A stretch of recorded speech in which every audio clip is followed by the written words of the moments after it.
Selepas satu demi satu sesi libat urus dijalankan, Belanjawan 2026 akhirnya bakal dibentangkan. Walau perinciannya belum diketahui, namun setiap inisiatif yang akan diumum sudah pasti menjanjikan limpahan manfaat buat seluruh rakyat. Laporan Nurin Farhana Rishdi.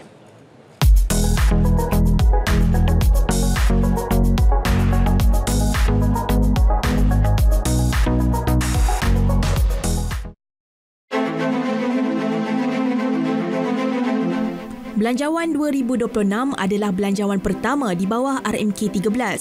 Ini bermakna dokumen kewangan itu benar-benar berperanan besar dan kritikal dalam menjayakan misi ditetapkan dalam Pelan Strategik 5 tahun tersebut. RMK sebagai pelan, manakala belanjawan sebagai alat pelaksana. Belanjawan 2026 yang saya katakan tadi sebagai alat pelaksana perlu memastikan peruntukan dana selari dengan ketiga-tiga tunjang utama ini. So memandangkan tunjang-tunjang ini mempunyai objektif dan juga sasaran yang luas, Belanjawan 2026 perlu menyediakan peruntukan yang jelas dan juga spesifik bagi menyokong setiap tunjang tersebut.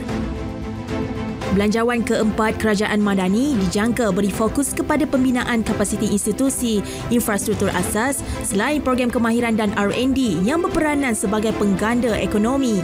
Juga pelaburan strategik jangka panjang yang mampu merangsang daya saing negara. Antaranya, pengenalan dana inovasi untuk PKS dan dana digitalisasi.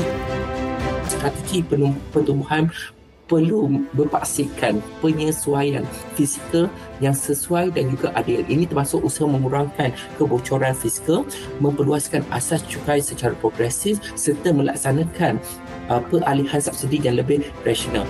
Belanjawan 2025 berjumlah RM421 bilion, peruntukan tertinggi dalam sejarah negara, sudah berjaya beri manfaat besar kepada masyarakat pelbagai latar belakang. Mereka berharap akan terus menikmatinya menerusi belanjawan kali ini. Saya sebagai student, saya mengharapkan kerajaan meningkatkan voucher buku daripada 100, sekarang 100.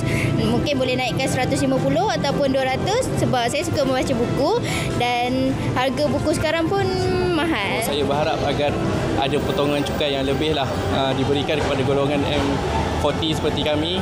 Contohnya seperti mungkin potongan untuk diri sendiri, anak-anak dan juga isteri. Macam anak-anak mungkin dengan belanjawan sekolah sekarang ni dipernaikkan lagi dia punya jumlah.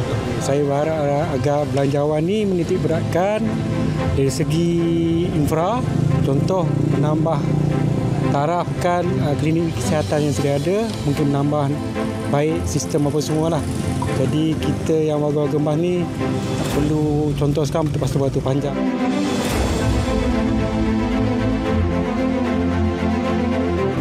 Harapan ini membawa aspirasi rakyat yang ingin melihat Belanjawan 2026 kali ini membawa perubahan nyata dalam kehidupan seharian, dan tentunya ia bukan sahaja lembaran baru di bawah RMK 13 tetapi melakar hal dituju kepada pembangunan negara yang lebih mampan dan berdaya saing.